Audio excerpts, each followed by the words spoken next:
Misa Dada Binks. Misa just got back from seeing Star Wars The Force Awakens. Misa gonna record a movie review for you. Misa have pros and cons for this movie. First, the pros. Misa really... Okay, you know what? Fuck this. Why did I think that was a good idea? Okay. Hey guys! Now before I actually do go into anything about this movie, I gotta give my usual warning. There will be spoilers. So, as I was saying, here are my personal pros of the movie. First of all, I really liked how they brought back some of the characters from the original trilogy, such as Han Solo and Chewbacca, Princess Leia, C-3PO, and R2-D2. Chewie, we're home. Every time one of them appeared on the screen, the entire theater applauded, and it was amazing. So including them makes the sequel trilogy look really promising. I also really enjoyed the plot concept of Finn the Stormtrooper. I was raised to do one thing, but I've got nothing to fight for.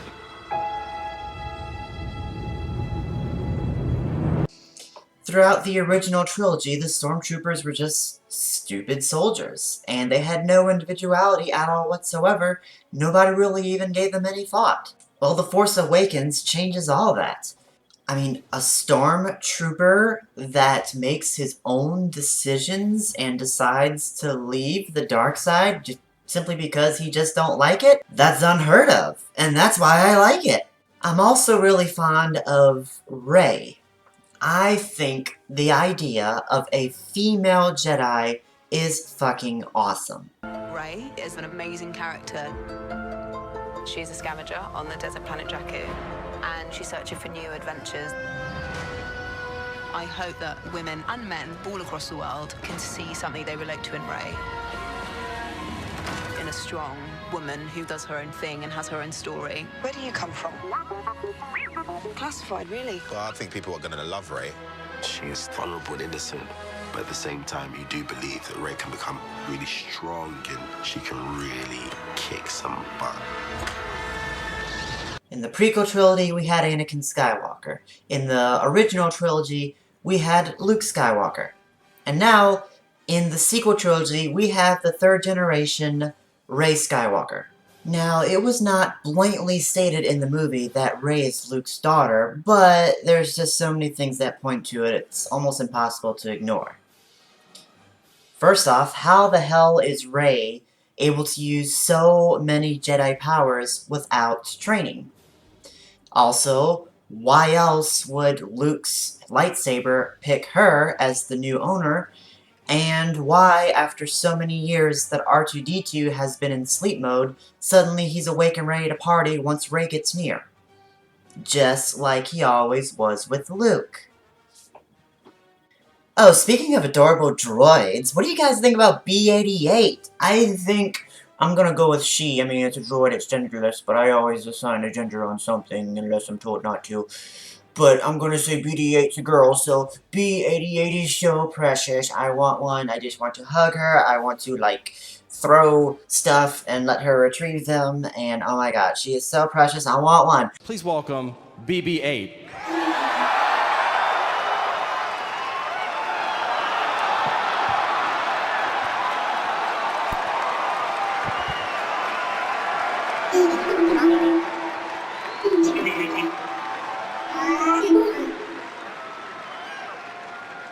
So, just say a couple words about BB-8. This could get ugly.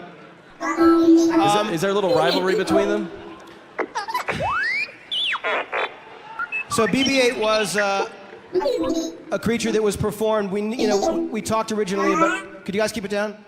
We talked originally about how to do this, how to best have BB-8 in the film, and there were a lot of discussions about how having a CG BB-8 would be so much easier for shooting, but we also knew it would be better for the film, for the actors, for the sets, for the look of it, if it were performed. And Neil Scanlon and his unbelievable team you saw earlier in the picture built and puppeteered BB-8 in the movie. She's a fucking ball. like R2-D2 and the Death Star had robot sex. And my last pro for this movie is I really, really liked the Cantina bar throwback. No, it was not the same bar, and it wasn't even the same band, but it just had that same feel to it. Just this grimy, low-class, nobody place where the scum of the earth gathers to be hooligans. Kinda like New Orleans. Just one of the little things, you know? The little things are good to notice. And now, let's go through my cons of the movie. Probably my biggest issue is Kylo Ren.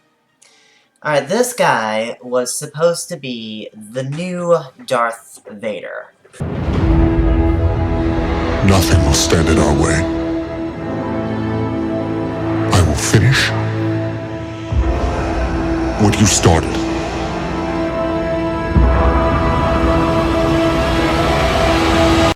He's not. Not by a long shot, no. He's scared, he doubts himself, and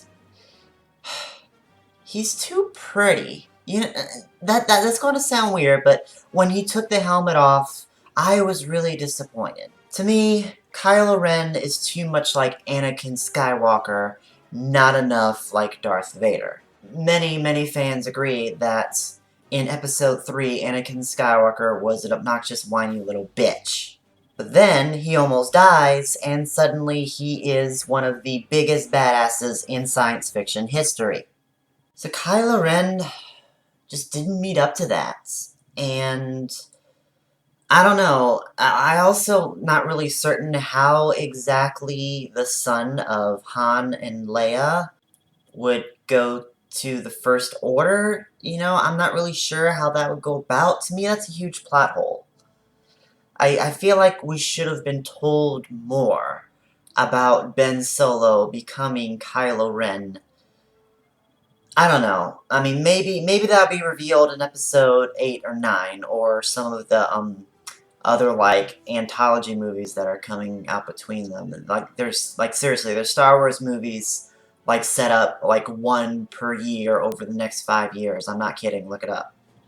Speaking of plots, I feel like just the overall plot was just kind of cliche. It was trying too hard to be, like Empire Strikes Back.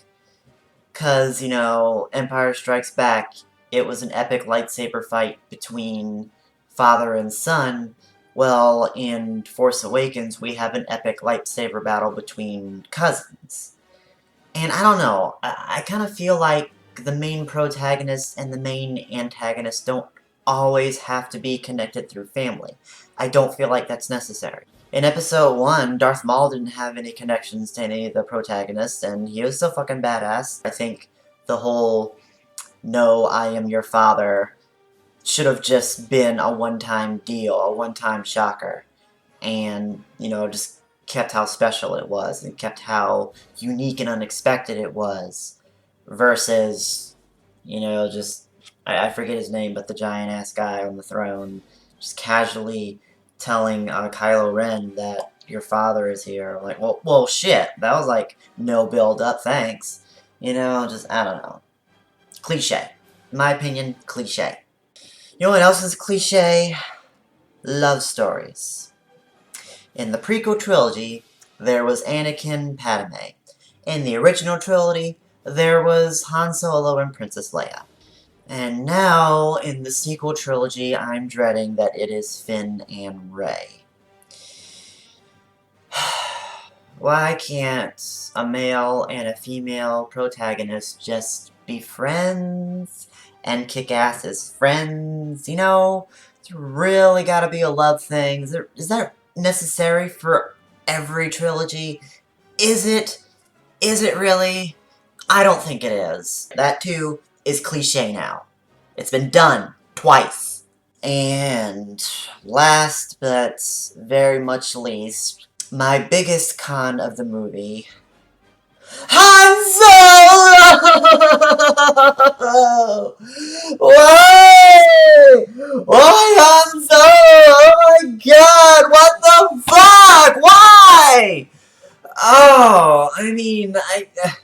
I mean, off camera, I get it. Harrison Ford is really old, and even in this movie, he appeared to be like really tired, and he probably doesn't have 2 more movies left in him to do. I think he's ready to retire, but there had to be another way. There had to be another way. Oh my God. Oh God.